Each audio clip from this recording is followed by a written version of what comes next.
और इस वक्त बड़ी खबर आपको बता दें, आजम खां की पेशी हो चुकी है सीबीआई कोर्ट में। तो आजम खां की आज माननीय आजम खान साहब को कोर्ट में बुलाया गया था कि चार्ज के लिए, लेकिन क्योंकि जो है जो कॉपीज दी गई थी 207 में उसमें कुछ कमियां थी जिस पर ऑब्जेक्शन फाइल किया गया था। उस ऑब्जेक्शन पर जो कोर्ट ने पूछा था सरकारी पक्ष से, तो सरकारी पक्ष ने बात माना कि हाँ कुछ चीज़ें हैं जो हम लोगों ने प्रोवाइड नहीं करी है, जो प्रोवाइड कर देंगे जिसके बाद हम लोग डिस्चार्ज मूव करेंगे। तो अभी इस स्टेज पर डिस्चार्ज मूव नहीं हुआ है। आरोप तय नहीं हुआ। अगली तारीख कब होगी? आज आजम खां आए थे पेशी पर, क्या बात रही है?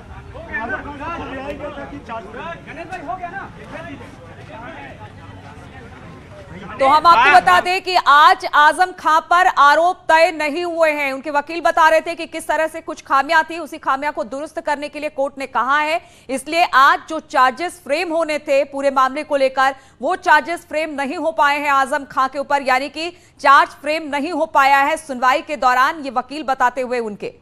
आना जाना बेकार रहा, आ जाना आज हाँ कह सकते हैं ये चीज़ है, लेकिन अगली सुनवाई कब होगी? अगली अभी शाम तक डेट आ जाएगी। शाम तक आ जाएगा। और भी अच्छा, आपका पूरा नाम? कलीम रहमान।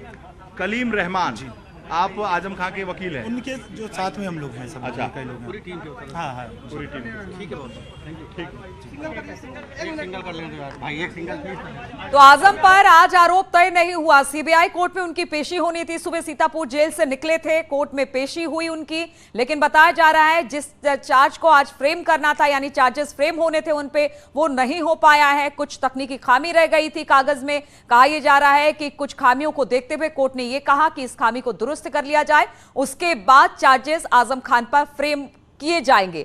तो आज आरोप तय नहीं हो पाए हैं, इसीलिए अब एक बार फिर से सीतापुर जेल की तरफ आजम खान को लौटना होगा। जल्द ही दूसरी तारीख इसमें लगेगी, शाम तक तारीख भी आ जाएगी कि अगली सुनवाई अब कब इस पूरे मामले पर होने वाली है।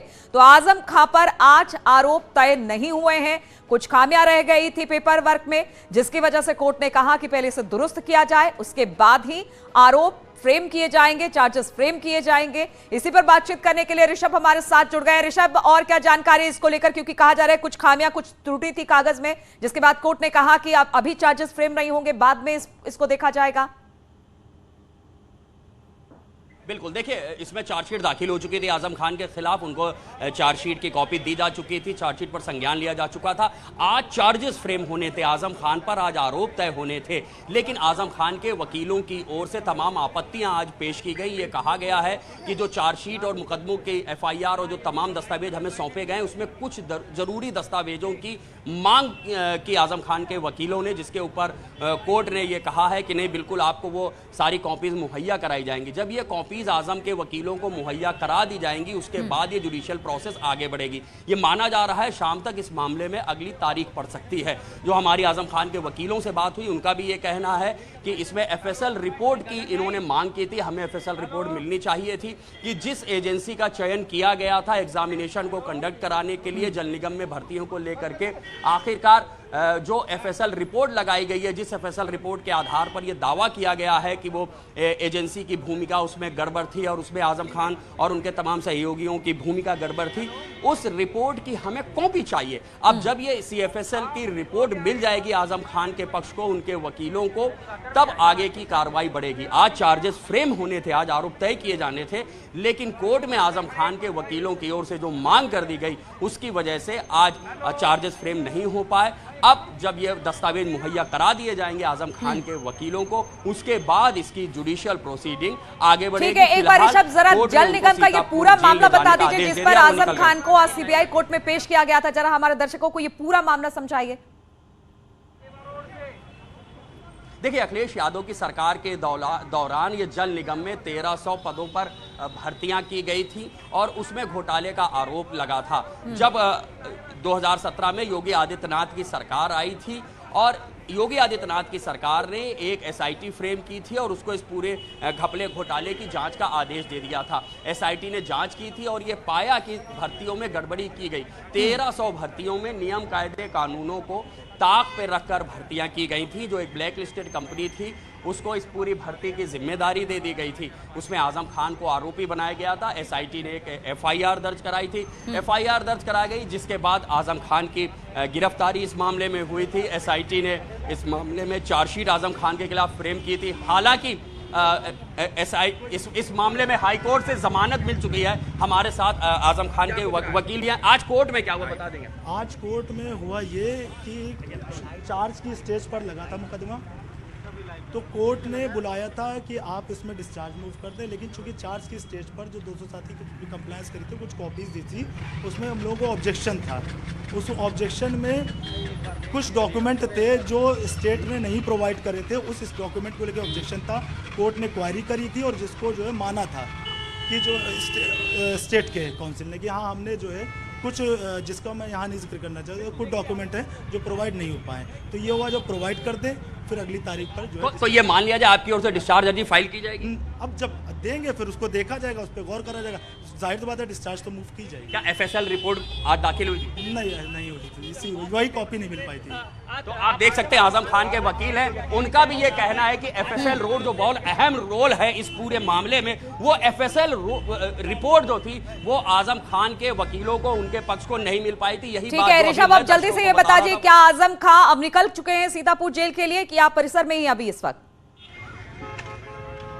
जी हाँ, आजम खान सीतापुर जेल के लिए रवाना हो चुके हैं। आज की जो कोर्ट की कार्रवाई थी वो पूरी हो चुकी है। उनके खिलाफ यहाँ पर आरोप तय होने थे, लेकिन आजम खान के वकीलों ने वहां पर आपत्ति जताई और ये सवाल उठाया कि जिस एफएसएल रिपोर्ट के आधार पर उनके खिलाफ चार्जशीट लगाई गई है वो एफएसएल रिपोर्ट उनको दी जानी चाहिए। चलिए ठीक है ऋषभ, बहुत बहुत शुक्रिया आपका जानकारी के लिए। तो आज चार्जेस फ्रेम होने थे आजम खान को जल निगम मामले पर, लेकिन आज कुछ कागजी कार्रवाई में कुछ पेपर्स कम रह गए हैं, जिसकी वजह से कहा यह गया है कि अब अगली तारीख इसमें पड़ेगी और फिर आगे ये केस बढ़ेगा और फिर आगे चल के जो चार्जेस है वो फ्रेम होंगे। बहुत बहुत शुक्रिया आपका जानकारी देने के लिए।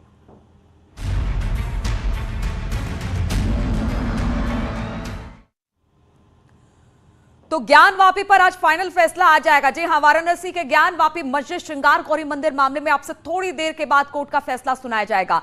कल कोर्ट ने इस मामले में फैसला सुरक्षित रख लिया था। दोपहर 12 बजे कोर्ट इस पर फैसला सुनाएगा। हम आपको बता दें कि मुस्लिम पक्ष ने कोर्ट कमिश्नर को हटाने की मांग को लेकर भी याचिका दायर की है। इसके अलावा कोर्ट आज सर्वे की नई तारीख पर भी सुनवाई कर सकता है। तो दो मामले हैं, एक तो कोर्ट कमिश्नर को हटाने के मामले पर भी सुनवाई होगी और दूसरा सर्वे की नई तारीख क्या होगी। 12 बजे ये कोर्ट का समय ये रखा गया है कि जिस पर फैसला आ जाएगा, यानी 12 बजे का समय रखा गया है। जब कोर्ट इस पर फैसला सुनाएगा तो उसका इंतजार हमें है। हम आपको बता दें कि मुस्लिम पक्ष ने कोर्ट कमिश्नर को हटाने की भी मांग को लेकर याचिका दी है। इसके अलावा कोर्ट आज सर्वे की नई तारीख पर भी फैसला सुना सकता है। कुछ देर में यह फैसला आने वाला है और इस फैसले पर हमारी नजर लगातार बनी हुई है। कानूनी लड़ाई है, इससे पहले भी सर्वे की तारीख तय की गई थी, 2 दिन का समय दिया गया था, लेकिन दोनों दिन सर्वे नहीं हो पाया है, जिसकी वजह से आज एक बार फिर से सर्वे की तारीख और कोर्ट कमिश्नर को हटाने के मामले पर सुनवाई होनी है।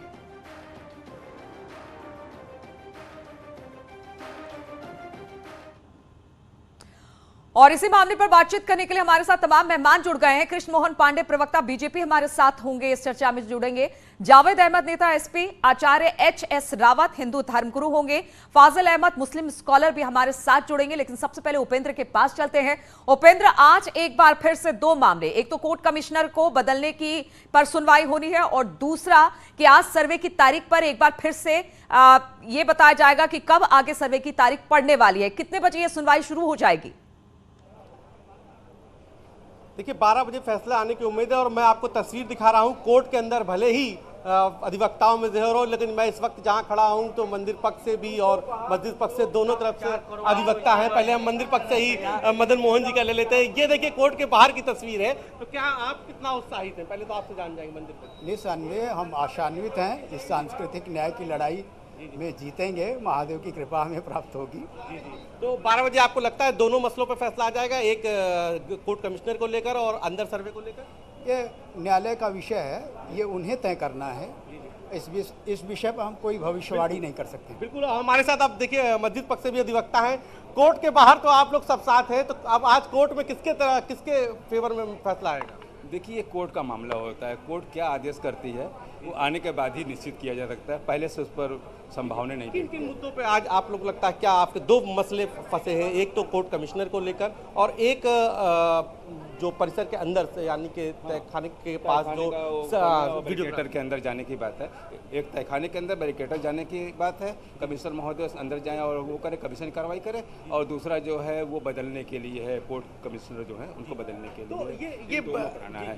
ये बताइए वकील साहब कि दोनों मसलों पर बहस पूरी हो गई है? जी हाँ, दोनों मसलों पर बहस कल पूरी हो गई है, एक पर परसों हो गई थी और एक पर कल हो गई है। आज फैसला आना है और आफ्टर लंच फैसले आमतौर से आते हैं तो 2 बजे के बाद ही आएंगे। 2 बजे के बाद करीब कितने बजे तक उम्मीद आने की उम्मीद? 2 से 4 के बीच में आ जाना चाहिए। 2 से 4 के बीच में। तो आपने सुना हमारे साथ मुस्लिम पक्ष के वरिष्ठ अधिवक्ता सीनियर काउंसिल थे जो बैठे हुए हैं। मैं आपको तस्वीर दिखा रहा हूँ, सभी सीनियर काउंसिल है यहाँ पर, सब वरिष्ठ अधिवक्ता हैं जो अब आज सभी ने अपने अपने तरीके से इस पूरे मामले में अपनी अपनी दलील रखी और अब आज 12 से 4 के बीच में फैसला आना है जिसका सभी को इंतजार है। ठीक है, जिसका सभी को इंतजार है और वो इंतजार बहुत जल्द खत्म हो जाएगा जब ये भी पता चल जाएगा कि कोर्ट कमिश्नर पर क्या फैसला आता है। आप हमारे साथ बने रहिए। हमारे साथ जावेद अहमद नेता एसपी भी हैं। जावेद अहमद, हमने दोनों पक्षों के वकील को सुना, उन्होंने कहा कि देखिए ये सांस्कृतिक लड़ाई है, मामला कोर्ट में है और कोर्ट का जो फैसला होगा हम उसको मानेंगे।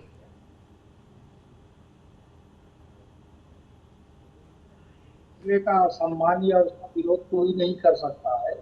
माननीय न्यायालय का फैसला सबको मान होना चाहिए और अगर कोई संतुष्ट नहीं है तो वो आगे जाकर ऊंची अदालत पर उसके विरुद्ध अपील भी कर सकता है, पहली बात। दूसरी बात देखिए ये है, ये इस तरीके के मामले अब लगातार उठाए जा रहे हैं और समाज में एक तरीके से जो भावना उत्पन्न हो रही है वो देश के हित में नहीं है। क्रिया की प्रतिक्रिया हो, लोग एक दूसरे पर आरोप लगाए और इसका कोई दूसरा पक्ष राजनीतिक लाभ उठाने का प्रयास करे, ये देश हित में नहीं है। जावेद जी इससे पहले भी सर्वे की तारीख नहीं, सुनिए ना, सर्वे की तारीख पहले भी रखी गई थी, संवैधानिक पीठ ने तारीख तय की थी, तो फिर इतना बवाल क्यों हुआ था? अगर किसी के मन में या फिर तमाम कागजों के साथ वो गया है कोर्ट की तरफ, कोर्ट ने आदेश दिया है तो करने दीजिए ना सर्वे, सबके मन में जो भी शंका है वो खत्म हो जाएगी। मैंने तो ये कहा नहीं कि कोर्ट ने जो एडवोकेट कमिश्नर नामित किया है उसको सर्वे से रोका जाए। जो कानूनी पक्ष है उस पर दोनों पक्षों को संतुष्ट होना चाहिए। मैं ये कह रहा हूँ जो भी न्यायालय निर्णय करे, पहली बात है। दूसरी बात जो मैं सबसे महत्वपूर्ण कहने जा रहा हूँ, जिसको लगातार जिस तरीके से देश के अंदर विवाद हो रहे, इस देश के अंदर जो भी मस्जिदों के मामले हैं, मस्जिदों का केयर टेकर राज्य में वक्फ बोर्ड होता है। उत्तर प्रदेश में सुन्नी सेंट्रल वक्फ बोर्ड है जो पूरी तरीके से मस्जिदों का केयर टेकर है। इसके अतिरिक्त तो कोई नहीं है। वो कमेटियां नामित करता है, वहां का वो स्थानीय स्तर पर, मोहल्ला स्तर पर मस्जिदों की प्रबंध समितियां। नहीं, आप क्या कहना चाह रहे हैं? आपकी बात समझ में नहीं आ रही है जावेद जी। अगर मामला कोर्ट में है, दोनों पक्ष अपने तरीके से गए हैं, तो आप ये क्यों बता रहे हैं कि ये सुन्नी वक्फ बोर्ड है, ये तय करेगा? ये तमाम चीजें आप क्या बताना चाह रहे हैं? नहीं, तय नहीं करेगा। आप उस बात को समझिए। मैं जो कहना चाहता हूँ कि इस विवाद को हल करने के सरकार के पास अदालत से बाहर भी कई रास्ते हैं, तो क्यों ना इसको अदालत के बाहर इस मामले राम मंदिर के मामले में जावेद जी हमने देखा था, अदालत के बाहर बहुत कोशिश की गई, जब नहीं हुआ तो फिर अदालत का रुख करना पड़ा। आचार्य एस.एच. रावत साहब भी हमारे साथ जुड़े हुए। रावत साहब, अब मामला कोर्ट में है, कहा यह जा रहा है एक सांस्कृतिक लड़ाई है और ये लड़ाई अब कोर्ट में है। सब ये कह रहे हैं कि जो कोर्ट का फैसला होगा वो मान्य होगा, यानी आज जो फैसला आ जाएगा तो इसके बाद किसी तरह की कोई शंका नहीं रहनी चाहिए। अगर कहा जा रहा है ज्ञानवापी का सर्वे होना चाहिए तो होना चाहिए। सर्वे निश्चित तौर पर होना चाहिए और कोर्ट का फैसला सबको मान्य होना चाहिए। लेकिन जितने भी हमारे मुस्लिम धर्मगुरु हैं या मुस्लिम रहनुमा हैं, जो सुन्नी वक्फ बोर्ड के लोग हैं, वो इन फैसलों को मानते नहीं है। वो अदालत को धता बता करके आगे जाते हैं और आरोप लगाते हैं कि अदालत प्रेशर में काम कर रही है। राम जन्मभूमि का मामला हमारे सामने है। पहले लोअर कोर्ट की बात हुई थी, फैसले की बात हुई थी, लोग बैठ करके राजीनामा से बात हुई लेकिन नहीं माना। फिर हाई कोर्ट के फैसले को नहीं माना, फिर सुप्रीम कोर्ट के फैसले को नहीं माना, फिर सुप्रीम कोर्ट के अंदर दोबारा से अपील की, उसको भी नहीं माना, फिर फाइनल अपील की, उसको भी नहीं माना और बाद में ये बोल दिया कि जिस दिन हम मेजोरिटी में आएंगे, हमारी सरकार आएगी, उस दिन राम मंदिर को तोड़ करके दोबारा से हम इसको बाबरी मस्जिद बना देंगे। ये इनका हाल है। इसलिए ये देश संविधान से चलना चाहिए, कानून सख्ती के साथ फैसला करना चाहिए और वहां वीडियोग्राफी होनी चाहिए, दूध का दूध पानी का पानी होना चाहिए। हिंदुओं को भी तसल्ली हो कि यहाँ पर पहले मंदिर था और मुसलमानों को भी इस बात की तसल्ली हो जाए कि औरंगजेब ने वाकई हिंदुओं के साथ अत्याचार किया था और ये सच है, इसको झुटलाया नहीं जा सकता। पूरा विश्व इस बात को जानता है। आप देखें कि कितनी बड़ी ईसाइयत, यानी जो लोग ईसाई लोग हैं और साथ में मुस्लिम लोग, तुर्की के अंदर आप देखें कि हाजिया सोफिया बहुत बड़ा चर्च, उसके ऊपर आज भी बहुत बड़ा विवाद है। चौरा नाम का जो चर्च, उस पर आज भी बहुत बड़ा विवाद है, जिसको मस्जिद बना दिया गया, वहां बहुत बड़ा विरोध चल रहा है। तो यहाँ हिंदुस्तान के मुसलमानों को समझना चाहिए कि हिंदुस्तान के अंदर औरंगजेब ने, उससे पहले भी जो मुसलमान आताताई बादशाह आए, उन लोगों ने हिंदुओं को बहुत ज्यादा उनका शोषण किया, उनके मंदिरों को तोड़ा। आज वो प्रूफ हैं और आज इस ज्ञानवापी मस्जिद में ऐसे प्रूफ हैं जो इस बात को इंडिकेट करते हैं, इंगित करते हैं कि वहां पर पहले मंदिर था। नहीं तो वो प्रूफ सामने नहीं आते और वीडियोग्राफी में वो प्रूफ आ जाएंगे और दूध का दूध पानी का पानी निश्चित तौर पर हो जाएगा। ठीक है फाजिल अहमद साहब, जिस तरह से जावेद अहमद साहब ये कह रहे थे कि क्यों ना कोर्ट के बाहर मसले को हल कर लिया जाए, लेकिन कोर्ट के बाहर क्या कोर्ट के ऑर्डर को भी तो नहीं माना जा रहा है। अगर ज्ञानवापी मस्जिद में सर्वे के लिए कोर्ट ने ऑर्डर किया कि वीडियोग्राफी फोटोग्राफी करवाई जाए, उसके बावजूद उन्हें अंदर घुसने नहीं दिया। आज एक बार फिर से कोर्ट बैठ रहा है कि सर्वे की तारीख को तय करने के लिए। तो जब कोर्ट की बात नहीं मान रहे तो बाहर बैठकर कैसे समस्या का हल हो सकता है? देखिए, ये लोग बार बार ये बात कर रहे हैं और बाबरी मस्जिद का मामला भी बताते हैं। बाबरी मस्जिद को कहते थे कि बाबर ने जो है मंदिर तोड़ के मस्जिद बनाई और उस पर भी इतनी लंबी कार्रवाई के बाद सुप्रीम कोर्ट ने कह दिया कि कोई बाबर ने मंदिर नहीं तोड़वाई, न मस्जिद बनवाई। वहां से सारी बातें झूठ निकल गई। इसी तरह की मनगढ़ंत कहानियां ये लोग गढ़ गढ़ करके हिंदुस्तान के एक मस्जिद का मामला थोड़ा ही है। ये तो कल 5000 मस्जिदों को कह देंगे कि भारत के सभी मस्जिदों को कह देंगे कि यहाँ नहीं है, उसके बाद सभी मंदिर तोड़ के बनाए। तो फाजिल अहमद साहब, आप ये कह रहे हैं कि झूठ मूठ, वो तो फैक्ट्स दिखा रहे हैं, वो तो तथ्य दिखा रहे हैं। कोर्ट भी इस चीज को मान रहा है। कोर्ट भी अगर कह रहा है कि ठीक है, अगर वहां पर कोई भी शंका है तो उसको खत्म करिए ना। अभी तो कोर्ट ने कुछ भी नहीं कहा। अभी जब वो नहीं फोटोग्राफी वीडियोग्राफी कराने के लिए कहा कि नहीं, वो क्यों नहीं करवाने दिया? क्यों ज्ञानवापी मस्जिद के बाहर लोगों ने हंगामा शुरू कर दिया कि किसी को अंदर दाखिल नहीं होने दिया जाएगा? ज्ञानवापी मामले का केस नहीं है ना, ये हाई कोर्ट से स्टे है, वो मामला अलग है। श्रृंगार गौरी में दर्शन का मामला अलग है। पिछले साल जहां दर्शन किया था वहां जाके रोज दर्शन कीजिए, कौन मना कर? मस्जिद में थोड़े श्रृंगार गौरी है। श्रृंगार गौरी तो मस्जिद के प्रांगण से बहुत दूर है। तो ये मामला तो श्रृंगार गौरी में दर्शन का है। बेवजह मस्जिद को उसमें बीच में लाया जा रहा है विवाद खड़ा करने के लिए, क्योंकि राजनीति करनी है। चुनाव है 3-4 स्टेट में और तमाम बेरोजगारी, भ्रष्टाचार, सरकार घिरी हुई है चारों तरफ से समस्याओं से। कृष्णमोहन पांडे, प्रवक्ता बीजेपी भी हमारे साथ जुड़े हुए हैं। कृष्णमोहन ये कह रहे हैं कि चुनाव है इसलिए उन्हीं राज्यों में ये सब कुछ करवाया जा रहा है। खासतौर पर बीजेपी का एक तरह से प्रोपेगेंडा कह रहे हैं ये कि मामला कुछ नहीं है, जबरदस्ती तूल दिया जा रहा है। ये मैं आपको बता दूं, अपने हमारे अभी तो वर्तमान में मित्र बोल रहे थे, मैं आपको इनका जवाब देना चाहता हूं, क्योंकि इनसे बोल दीजिए थोड़ा पढ़ के आया करे। पढ़ के आने से ना आदमी स्पष्ट रहता है और बेइज्जत नहीं होता है, और खुद की नजरों में नहीं, नेशनल चैनल पर बैठ के बोलेंगे, पूरा देश देख रहा है। न्यूज 18 देश का सबसे प्रतिष्ठित चैनल है। ये बोल रहे हैं कि हाई कोर्ट, सुप्रीम कोर्ट के आदेश दिया कि कोई भी मस्जिद तोड़ के मंदिर नहीं बनाया गया, अयोध्या कोई भी मंदिर तोड़ के मस्जिद नहीं बनाया गया। साफ पढ़ के आया कीजिए। स्पष्ट हाई कोर्ट ने, सुप्रीम कोर्ट ने कहा है कि वहां पे जो चीजें थी, वहां मंदिर था, मंदिर तोड़ के मस्जिद बनाया गया। वहां ASI का सर्वे हुआ है और इन्होंने कहा कि माता श्रृंगार के दर्शन का मामला है तो जाकर रोज करे, परिसर से दूर है। शर्म नहीं आती आपको ये बात कहते हुए? थोड़ी भी शर्म बची है कि नहीं आप लोग के पास? मस्जिद के फैसले को इंटरनेट जो वर्तमान में मस्जिद है, उसके दीवार में मां श्रृंगार गौरी का वो मंदिर है। कभी गए घूमने के लिए काशी विश्वनाथ मंदिर? फाजिल अहमद जी, इस बात से तो मैं भी इत्तेफाक कहती हूँ। अयोध्या मंदिर पर जो आपने बात की, हालांकि ब्रेक का वक्त हो गया, लेकिन इस पर आपसे जवाब लेंगे। आपके पास हम आएंगे दोबारा से। आप सभी हमारे साथ बने रहिए। रुकेंगे एक छोटे से ब्रेक के लिए। ब्रेक के बाद फौरन लौटते हैं इसी खबर के साथ। तमाम लोग भी हमारे साथ, तमाम मेहमान जुड़े हुए हैं।